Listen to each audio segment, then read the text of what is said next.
Mon hypersensibilité est un fardeau, j'ai souffert toute ma vie, j'attire beaucoup de personnes toxiques et je n'en peux plus, je veux être comme les autres. Voici à peu près la phrase que je retrouve dans presque tous les mails que je reçois. Peut-être croyez-vous aussi que toutes vos souffrances sont dues à votre nature hypersensible? Bonjour à tous, c'est Claudia Stéphane, hypnopraticienne spécialisée dans la thérapie pour les hypersensibles et les surdoués. Et aujourd'hui, je suis là pour apporter un nouvel éclairage et vous aider peut-être à voir votre hypersensibilité d'un nouvel angle. Je vais donc parler de cette conviction que certains HS ont et qui fait qu'ils blâment leur sensibilité pour tout ce qui va mal dans leur vie. Eh bien, cette croyance fait stagner, car ça laisse l'impression que de toute façon on ne peut rien faire pour améliorer sa vie, donc il faut la subir. Alors oui, c'est tout à fait vrai, les hypersensibles attirent des manipulateurs, ils souffrent plus que les autres et ils ne sont pas appréciés à leur juste valeur, mais la cause n'est pas la sensibilité en soi. Ce qui fait qu'on est malheureux, c'est le fait de porter sur soi les blessures du passé non guéries. Comme si ça faisait partie du soi, on s'identifie à ce passé. Énergétiquement, on l'intègre en nous, comme si c'était notre propre corps, comme si c'était notre propre identité.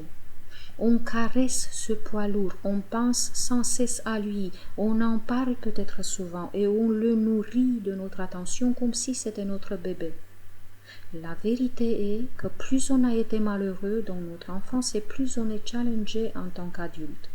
Si on s'est senti abandonné pendant notre enfance, ou rejeté ou humilié, tant que ces blessures sont toujours actives, même un geste anodin ou un mot sans importance de la part de quelqu'un en face de nous peuvent nous blesser. Un petit rien peut réactiver le traumatisme vécu pendant l'enfance. À cause de nos traumas du passé, on peut mal évaluer des situations et mal juger des gens. Et il y a encore un aspect important dans le travail de guérison que j'avais déjà mentionné dans mes podcasts précédents.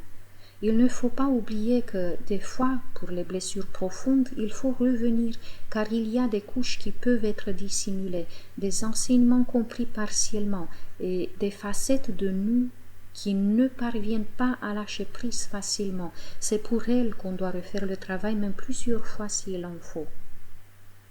Pour les hypersensibles qui me suivent et qui ont déjà fait les séances que j'ai publiées, soit sur ma chaîne YouTube, soit sur ma boutique en ligne, voyez quelle est là où les séances que vous sentez nécessaire de refaire. Écoutez votre guide intérieur pour cela.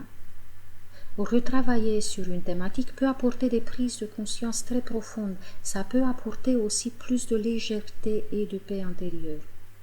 Je fais une petite parenthèse qui peut bien tomber. Pour 48 heures, vous pouvez réserver une séance individuelle à prix réduit. Suivez le lien vers le site qui se trouve en barre d'infos et introduisez le code promo indiqué.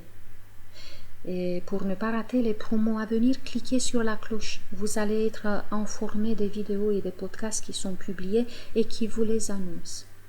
Mais pour revenir à notre sujet, il n'y a absolument pas de changement dans notre vie si on ne change pas cette dynamique mise en place pendant notre enfance, car on vit toujours en répétant ce qu'on a déjà vécu.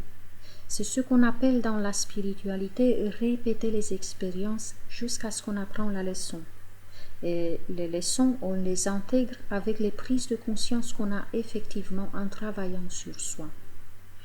Le potentiel humain est immense, il est énorme et la multitude d'expériences qu'on peut faire est impossible aussi à imaginer. Et pourtant, nous, on traverse presque la même chose que ce qu'on a déjà expérimenté.